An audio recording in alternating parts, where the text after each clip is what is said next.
Don't. Yes. Yes. Oh. Yes.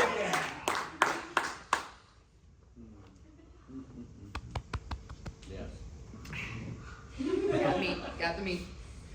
All right, so. She got the meat. Gotta have meat in hand. Okay, so. Okay, so first, to finish up with Houston in particular, because I did actually want to talk about that. One of the main things in Houston was, like he said, there was a lot of firsts that were going on there. And originally it was supposed to be just a small thing with like a couple of us that were going to a concert just to go have fun and everything. And it became the behemoth of 15 friends who all managed to get off together at the same time, which does not happen. Okay, that we were all going to Texas together and we were making this, as Ray called it, the HCC Texas Oh My God-a-thon. And we did plan the first night that I made packets for, if everyone got that joke too, because I am organized and things were color coordinated, and some of them didn't read the packets. I'm looking at you. And You can look at Adam as well. and Adam as well, because the first thing we got when we were there, I told everybody, I was like, hey, nobody's obligated to go anywhere. We're here to have fun and whatnot. But if you want to reach us, this is where we're going to be at these times. Kind of deal. And the first place that we were going to when we got in and everyone got settled and comfortable was the place that we were going to go to for Adam's birthday, which was Avenida Brazil, which is very much, if anyone's been there, like Fogo de Chao or Texas Day Brazil, where they basically walk around with big meat platters and they go, hey, would you like food? And you tell them yes, or you tell them no. And they did thus that. So his first night there was all about him, and he had this yogurty dessert that was, he was still working on the nutrition and the diet and everything like that. So I had originally asked him, I was like, do you have something that's not cake? Because he doesn't want that. And they brought out this yogurt like custard or something like that he had. And that was the thing that he was just sitting there, and his little face when he droops his lips and he goes, and he was doing that for a little while because he absolutely loved it. And we went to a little tea room for Ari and Sean, who were celebrating their wedding thing, where everyone had their pinkies out drinking from teacups. And we also have the Lord of Sandwich that was dubbed there as well. The Earl of Sandwich. The Earl of Sandwich. Everybody was being fancy, and he had a tiramisu there as well. So again, it was one of the other things that he really, really liked. It wasn't too big, and then of course we all rocked out at the concert. And we all kind of had our own moments there, when we had Brian standing in front of a whole thing of watermelon going, take my picture. And there's actually a thing in here that I found. I ran up to Adam when we were in the middle of HEB, and I found an entire stand that was about this tall, and it said Adam Spices. And it was just a bunch of different spices. And he took it and he looked at it and he went up and he hugged it. And I was kind of like, well, I mean, if you tell them, that it's yours, because you're Adam, right? You just walk out with the spices and be like, this is mine, bye. So we had quite a time there. Everyone did get a lot closer. We had my cousin who had never met us before, and I was all worried about introducing her to the group, and she fit right in. We all had our moment. Our friend Michelle was having a brave moment in a bathing suit. My cousin was having a brave moment in a bathing suit. I wore green for the first time in my life. Which you look great in. Thank you. But still, we were all real nervous, so we all had that moment. And Adam was the first one that always told me, he goes, you look really good in green. And I was kind of like, I absolutely hate green. Not as much as I hate pink, but I don't like green. And he's like, I'm telling y'all brunettes, y'all missing those earthy tones. I'm on to something right now. You just need to listen to me. So I now own 2 green shirts because of him. And that was something that he instilled in me afterwards that I keep as well. Another thing that I wanted to share, I told him I wouldn't. We were talking about, his demons and everything. I can't tell you how happy and relieved I was at many times in my life where he would find comfort on my couch. He had the same spot that he would sit in every time that he came over and either told me or Derek, I gotta talk about something. I gotta get something off my chest. And I would just look at him and just, gesture to the couch and go, assume the position. So he would sit in the same spot and he would just talk to us about what was on his mind, what he wanted to create, what was bothering him, what he wished he could change, all that other stuff. And there was one particular conversation that I go back to that kind of became a big thing between the two of us, and was right after Brian passed away, which was hard enough on our group. And he was sitting there and he was telling me things I don't think I ever heard him say. He was really in a dark spot. And he said something about basically kind of, joining Brian in the void. And I don't know really what came over me in that particular moment, because I've never done this to any of my friends. But I stood up in front of him. I leaned over in front of him to where I could get eye level with him. And I said, I love you. Just remember that. And he goes, what do you mean? And I wound up and I smacked this boy about as hard as I possibly could across the face. He came out of the top of the bedroom and looked down and was like, whoa. And he just looked at me with just this face of like, why? And I continued to talk to him for the next half an hour on the biggest impact that he has made in my life, on how much of a good friend he was, on how much of a gift he was, that he didn't even realize it. I said, you have so much self-doubt. You try and chameleon yourself so much to just adjust to everyone else that has everything else going on, and you're still trying to find baseline Adam. And I was here to tell him that I love baseline Adam. I love everything about baseline Adam. Baseline Adam doesn't have to change for me. I have an open door policy that I have had since I've known many of you. That's like, if you have a problem, you have an issue, I don't care what time it is, you can call me. If you don't call me, because I'm going to tell you right now, I'm really bad with phone calls, walk the hell in my house. You know, my friend Chad used to call me up and go like, hey, I got a problem, are you home? I was like, yeah. He goes, good, because I'm in your driveway. Walk in, dude.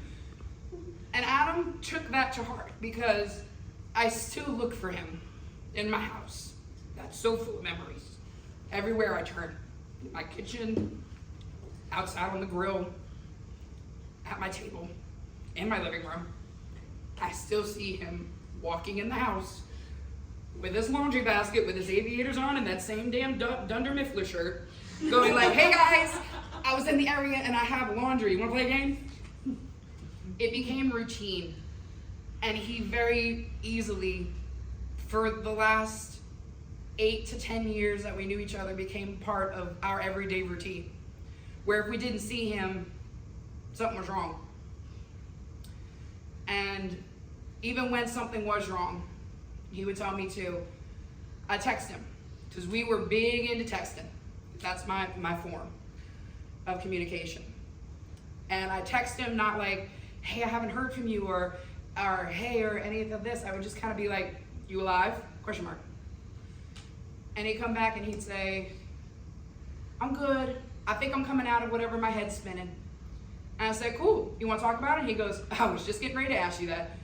And to know that the last time that I spoke to him on the day that he was taken from us was us talking about when he was going to come over to talk to me about what was bothering him, which was supposed to be that Friday. I do not believe it is coincidence. Every soul you meet is written in your destiny to teach you something. To break you, to heal you, or to love you. No one arrives by accident. Even the heartbreak comes with hidden lessons, even though they're wrapped in pain. Some souls are just passing through, meant only to spark a new variation of you, which Adam was really good about sparking. A new variation of him for the 38th time in a row. But he never stopped. Others stay, gently unfolding parts of you that you never thought existed. In the grand tapestry of life, every thread is part of your becoming. And the devastation that comes when one of those threads is ripped away without warning, without any preparation, without any consideration. And it's ripped away against its own will. One moment you were here, living life, making plans, dreaming them big dreams, talking, sharing, hugging, cooking, and loving like only you could. And then in a cruel turn of fate, you were gone. Our lives will never be the same. I had so much anger fill me that I saw the tapestry and felt it catch fire that absolutely fueled my inside with hate. Unexpected goodbyes are the most painful, but no one prepares you for how long that pain sits with you, gnaws at you,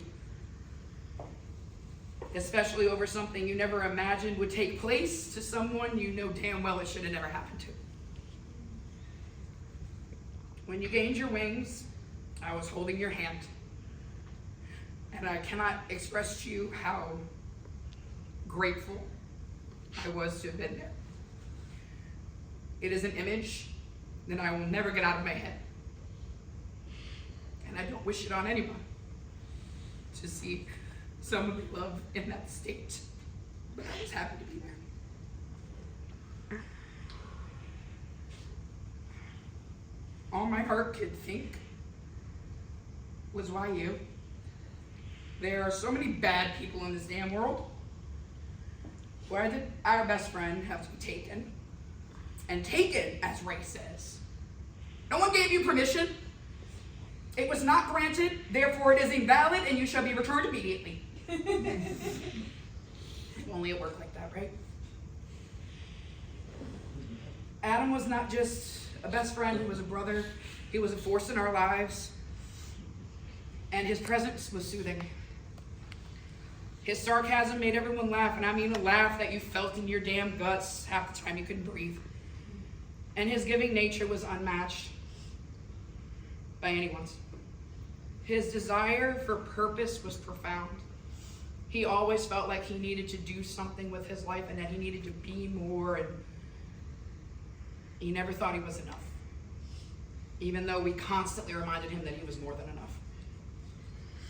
Adam is still present for every game night, every birthday, every party, every sit-down conversation. Say his name like a song that you would sing out loud, unapologetically and full of love. He is not a shadow I avoid, but a part of the light that I carry forward. You won't break me by remembering him. You will share with me how my friends sang in your world too. Grief doesn't shut out the story, it deepens the roots. Every time you speak of him, he blooms and echoes in everyday life. My birthday wish for Adam is that every time his name is spoken, he gets like a text message bing that someone's talking about him in heaven. That way he can listen in on the conversation that's being had about him. She's probably really annoyed by the amount of dings right now. So many dings. There's so many dings. No, he's Put got this on the mute so we can conversation. play Binding of Isaac. That would work completely and utterly. I get it. And Okay, man. for my sweet friend that always questions if he was enough, to let him hear every thought, every story, and every moment in life that a person misses him. Let him hear their love, their grief, and their longing for him.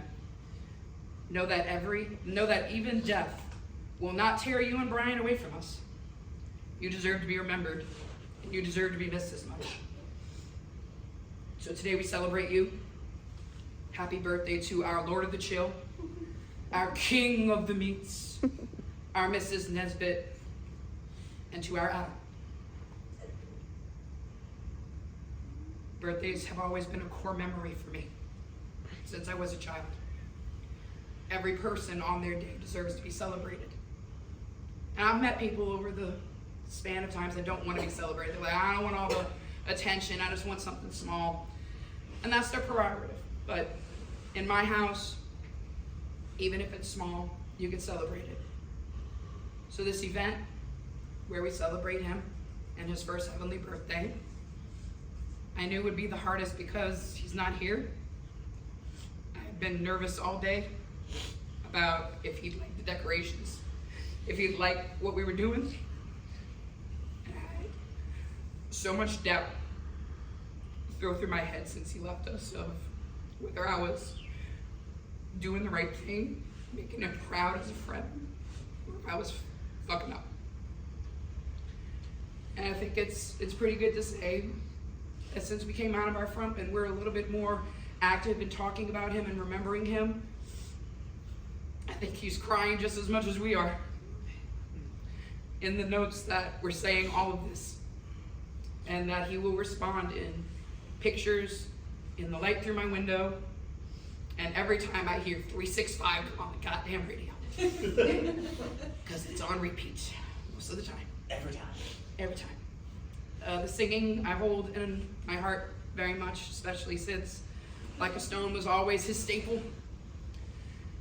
And to know that all of this started because we met somewhere in a bar. I met Adam, Derek, Libby, and Michelle all on the same night at one bar. And the story goes from there. And I'm so grateful that I walked into that bar, considering the fact that it was never really my scene.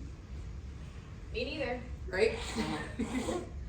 I think the first time I actually spoke to Libby, she was away from the stereos because she said that it hurts her ears and that she absolutely hated smoking bars. Fucking time. And she hated smoking bars, and I said, I'm actually, allergic to smoke, and that's how we started talking, and everything had gone so well, and we just met new people, and we just connected, and it was that instant thing with Adam, especially because I met him as Derek's friend. He just came over one night, and I just kind of had the little notion. I put my hand on his shoulder, and I was like, I think I'm going to keep you.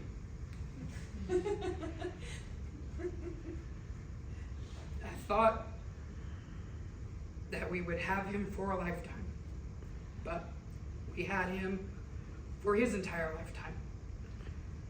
And Shayna, I love you. And we've had our conversations, our hugs, our griefs shared together. While I know that I will never be able to understand what you have to go through. We all grieve in our own ways. And thank you will never be enough to say to you, or Todd, or Big Al, for having the light that is your son come into our lives. And the best part is that lights don't fade. So through this, and through our stories, and through our moments with the gravel, and all the sexual innuendos, and all the moments with meats that we're gonna be like, Adam's putting it in your mouth, open, stay wide.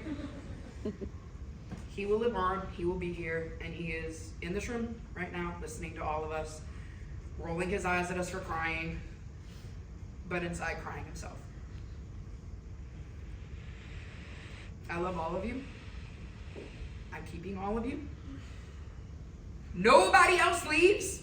You have no permission. It's enough. Losing Brian hurt us, and I think losing Adam just destroyed us for a little longer. But through that, with love and hugs and openness and support, which we're all very good at, somehow or another, we're gonna make it through this damn roller coaster called life. And with that being said, before we get to the main event, I'm taking a moment, putting you on the spot, Sydney. Sydney was his roommate and his best friend. And no two MFers were ever the same, having the same conversations with me about the other for months.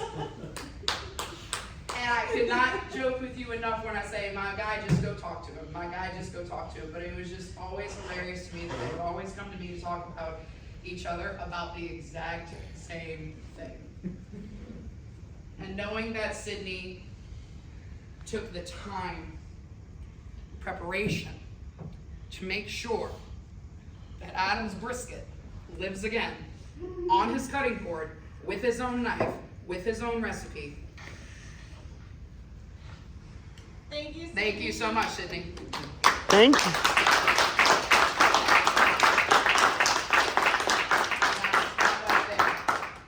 And now, since you have done that, I want to let you know what you've done. So now it's going to be required at parties. But still, all in all, you did a fabulous job. I know it took you a while, but I know Adam worked through you, and I knew it was a hard situation for you to be in, but I'm proud of you. Thank you so much. It was fucking delicious. And with that being said, I do invite everyone over now to the cakes, and we gonna sing happy birthday. Brittany, What? it is throw the meat at you. Yeah, just one more thing. I want to come and say one more thing. I was supposed to end it. I know. You had your chance. Sorry, Scott. You blew it.